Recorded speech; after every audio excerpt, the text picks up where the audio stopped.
చేస్తున్న family digital card, ఇదే ration card, ఇదే మీ ఆరోగ్యశ్రీ కార్డు, ఇదే మీ రైతు బీమా కార్డు, ఇదే మీ ఫీజు రియంబర్స్మెంట్ కార్డు, ఇదే మీ ఇందిరమ్మ ఇల్లుకు అర్హత, ఇదే మీకు కళ్యాణ లక్ష్మిని పొందడానికి అర్హత వస్తుంది. ప్రతి సంక్షేమ పథకం 200 యూనిట్లు ఉచిత కరెంటు కావచ్చు, ఆర్టీసీ బస్సు ఉచిత ప్రయాణం కావచ్చు, ఈ రకంగా రాష్ట్ర ప్రభుత్వం అమలు చేస్తున్న ప్రతి సంక్షేమ పథకాలను ఇందులోకి తీసుకొచ్చి అన్ని రకాలుగా మీ కుటుంబాలకు ఈ కార్డు ఒక రక్షణ కవచం కల్పించడానికే ఈ ఫ్యామిలీ డిజిటల్ కార్డుని రాష్ట్ర ప్రభుత్వం తీసుకొచ్చింది.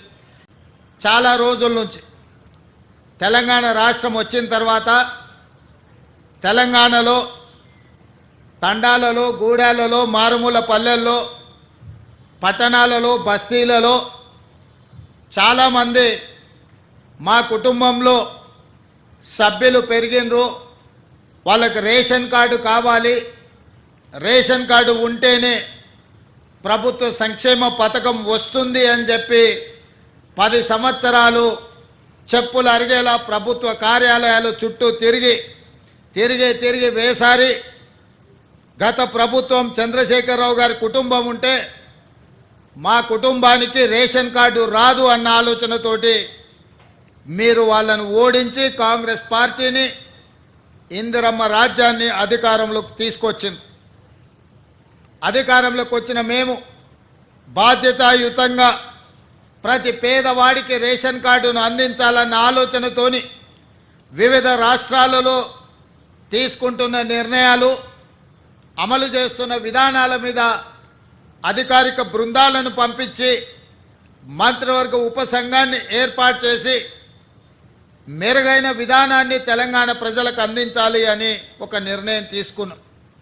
ఈ అన్ని విధానాలను పరిశీలించిన తర్వాత అది రాజస్థాన్ కావచ్చు, హర్యానా కావచ్చు, మహారాష్ట్ర కావచ్చు, కర్ణాటక కావచ్చు, వివిధ రాష్ట్రాలలో జరుగుతున్న అమలవుతున్న విధానాలను, తెలంగాణ రాష్ట్రంలో గతంలో అమలు చేసిన విధానాలను అన్నిటిని కూడా అంచనా చేసి సరిపోల్చి చూసి ఒక నూతన విధానాన్ని ఈరోజు పైలట్ ప్రాజెక్టు కింద మనం ప్రారంభించినాం. ఇవాళ కొన్ని పత్రికలలో రాస్తున్నారు రేషన్ కార్డుల విధానాన్ని ఉపసంహరించుకున్నారని.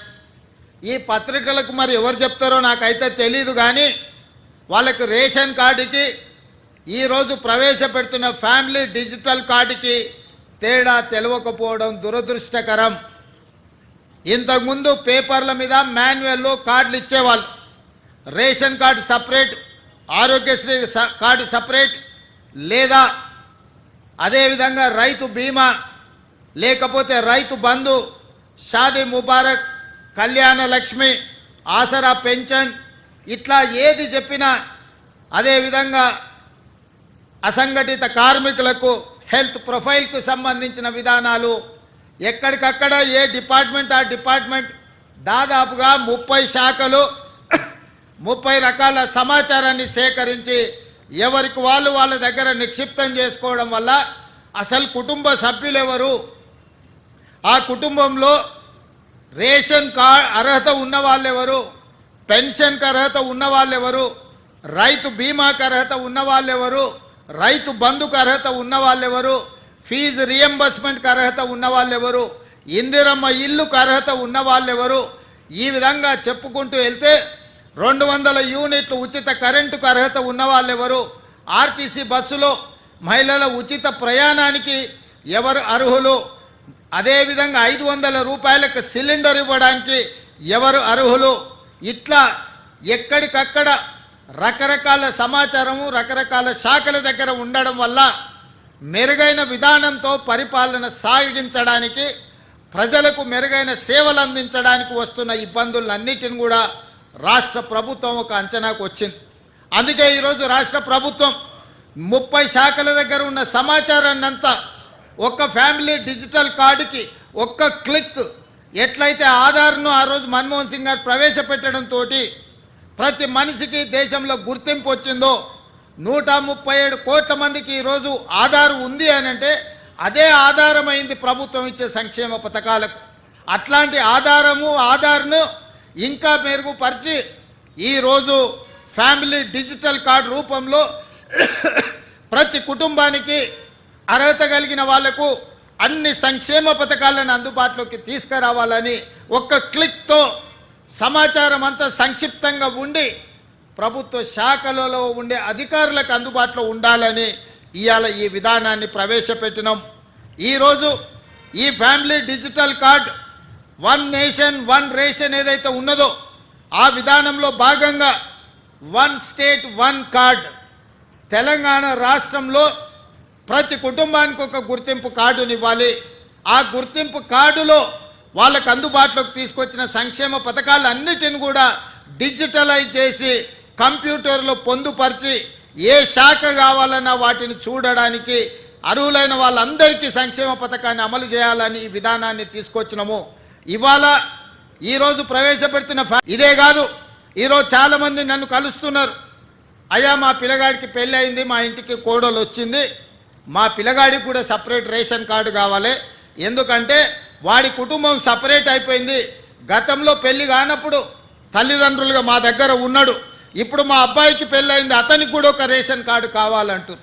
మరి ఏ విధంగా దీన్ని వాళ్ళకి ఇవ్వాలి, ఇచ్చిన సంగతి వాళ్ళకి ఎట్లా తెలవాలి? అదేవిధంగా కొన్ని కుటుంబాలలో వయసు మీద పడిన వాళ్ళు చనిపోతే వాళ్ళ వివరాలు తొలగించడానికి ఒక సమస్య అవుతున్నది. అదేవిధంగా సక్సెషన్ సర్టిఫికెట్ కుటుంబంలో పెద్ద చచ్చిపోయినప్పుడు చనిపోయిన సర్టిఫికెట్ తీసుకెళ్ళి రెవెన్యూ డిపార్ట్మెంట్కి వెళ్ళి ఆస్తులు విరాసత్ చేసుకోవాలంటే వాళ్ళ పిల్లలకు బదిలీ చేయాలంటే కూడా అదొక పెద్ద ప్రక్రియగా మారి ఈరోజు పేదలకు ఒక ఇబ్బందికరంగా తయారై ప్రభుత్వ ఆఫీసులో చుట్టూ తిరగాల్సిన పరిస్థితి వచ్చింది. అందుకే ఈరోజు వీటన్నిటిని దృష్టిలో పెట్టుకొని మీ ఇంటికి కొత్త కోడలు వచ్చినా లేదా మీ అమ్మాయి పెళ్ళై అత్తగారింటికి వెళ్ళినా మీ అమ్మాయి ఒక ఇంటి కోడలైనప్పుడు ఇంకొక ఇంటి అమ్మాయి మీ ఇంటి కోడలైనప్పుడు ఈ వివరాలన్నిటిని కూడా కంప్యూటరైజ్ చేస్తే మీరు సింపుల్గా ఆఫీస్కి వెళ్తే ఆ వివరాలు పొందుపరిస్తే ఆటోమేటిక్గా మీకు రేషన్ కార్డులో వాళ్ళ వివరాలు అన్నీ కూడా పొందుపరచడం జరుగుతుంది. తద్వారా రేషన్ కావాలన్నా ఆరోగ్యశ్రీ కార్డు కావాలన్నా మీ చదువుకునే పిల్లలకు ఫీజు రియంబర్స్మెంట్ రావాలన్నా ఈ కార్డు సంపూర్ణంగా ఉపయోగపడుతుంది. ఇదే కాదు, రాజీవ్ ఆరోగ్యశ్రీ లేదా ముఖ్యమంత్రి సహాయ నిధి నుంచి మీ వైద్యానికి మీరు సహాయం పొందుతున్నారు. ఒకసారి మీరు హాస్పిటల్కి వెళ్ళి అన్ని వైద్య పరీక్షలు చేయించుకుంటే వాళ్ళు కాగితాల మీద రాసిస్తున్నారు. ఆ కాగితాలు తెచ్చి పేదవాడు ఇంట్లో పెట్టుకుంటే అవి ఎక్కడో పోతున్నాయి లేదా వర్షం వచ్చి తడిసిపోతున్నాయి. మీకు అంతకంటే ముందు ఏ రకమైన వైద్య పరీక్షలు చేసినో ఆ వివరాలు ఎక్కడ దొరకడం లేదు. దాంతో మళ్ళీ మీరు హాస్పిటల్కి వెళ్ళినప్పుడు మళ్ళీ మొదటి నుంచి మీకు వైద్య పరీక్షలు చేయాల్సి వస్తుంది. దీంతో మీ ఖర్చుల భారం పెరుగుతుంది. అందుకే ఈరోజు మీకు ఇచ్చే ఈ ఫ్యామిలీ హెల్త్ కార్డులో మీ హెల్త్ డిజిటల్లో మీకు సంబంధించిన వివరాలన్నిటిని కూడా అందులో పొందుపరిస్తే మీరు డాక్టర్ దగ్గరికి వెళ్ళినప్పుడు ఈ కార్డు ఇస్తే మీ గతంలో ఏ వైద్యం అందింది, ఏ మాత్రలు మీరు వాడినరు, ఏ సర్జరీ మీకు జరిగింది, రేపు భవిష్యత్తులో మీకు ఏ రకమైన వైద్యాన్ని అందించాలనేది కూడా ఆ డాక్టర్లకు సులభంగా అర్థమవుతుంది. అందుకే ఈరోజు ఇదే కాదు, చాలామంది గ్రామాలలో రేషన్ కార్డు తీసుకుంటున్నారు, కానీ పని కోసము ఉపాధి కోసం పట్టణాలకు వస్తున్నారు. రేషన్ కార్డు ఏమో ఊర్లో ఉంటుంది, రేషన్ ఊర్లో తీసుకోవాల్సి వస్తుంది. మీరేమో పట్టణాలలో నివాసం ఉంటున్నారు. దాంతో ప్రభుత్వం ఇచ్చే రేషన్ కూడా మీకు సరైన విధంగా అందుబాటులోకి వస్తలేదు. ఇప్పుడు ఈ ఫ్యామిలీ డిజిటల్ కార్డు వచ్చిన తర్వాత రాష్ట్రంలో ఏ కొనకున్నా ఎక్కడ మీకు రేషన్ కార్డు ఉన్నా మీరున్న ప్రాంతంలో ఒక నెల ముందు చెప్తే ఆ స్థానిక రేషన్ షాప్కి వెళ్ళి మీకు కావాల్సిన రేషన్ సరుకులు మీరు తీసుకోవచ్చు ఈ డిజిటల్ కార్డు రావడం వల్ల. ఈరోజు పేదలకు ఎలాంటి ఇబ్బంది కలగొద్దు, పేదలను అన్ని రకాలుగా సహాయం అందించాలి, పేదలని ఆదుకోవాలి, పేదలకు సులభతరమైన సాంకేతిక నైపుణ్యంతో కూడుకున్న ఫ్యామిలీ డిజిటల్ కార్డు ఇవ్వాలనేది మా ప్రభుత్వ లక్ష్యము. అందుకే ఈరోజు ఇది అమలు చేసేటప్పుడు అమలు చేస్తున్నప్పుడు ఏమైనా ప్రాక్టికల్ ప్రాబ్లమ్స్ ఏమైనా వస్తాయేమో అని చెప్పి ఈరోజు పైలట్ ప్రాజెక్ట్ కింద తీసుకోవడం జరిగింది. ప్రతి శాసనసభ నియోజకవర్గంలో 2 ప్రాంతాలను తీసుకున్నాము. 119 అసెంబ్లీ నియోజకవర్గాలలో 238 కేంద్రాలలో ఆ గ్రామ పంచాయతీలు కావచ్చు, వార్డులు కావచ్చు, వాటిల్లో ఈ కార్యక్రమాన్ని పైలట్ ప్రాజెక్టుగా చేపట్టినాం.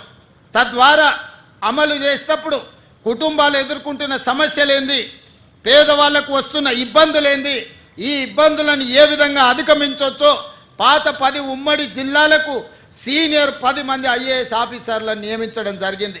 క్షేత్రస్థాయిలో కూడా ప్రతి నియోజకవర్గానికి ఒక ఆర్టీఓ పై స్థాయి అధికారిని వేసి వాళ్ళను ప్రత్యక్షంగా పర్యవేక్షించి ఇంటింటికి వెళ్ళి ఆ కుటుంబ సభ్యులను కలిసి ఆ కుటుంబంలో ఉన్న వాళ్ళు ఎవరు, ఆ కుటుంబానికి కొత్తగా సభ్యులు చేరిన వారెవరు, లేదా ఆ కుటుంబంలో ఎవరైనా మరణించిన వాళ్ళను తొలగించడమే కాకుండా కుటుంబంలో కొత్తగా చేరిన వాళ్ళ వివరాలను కూడా పొందుపరచమని చెప్పినాం.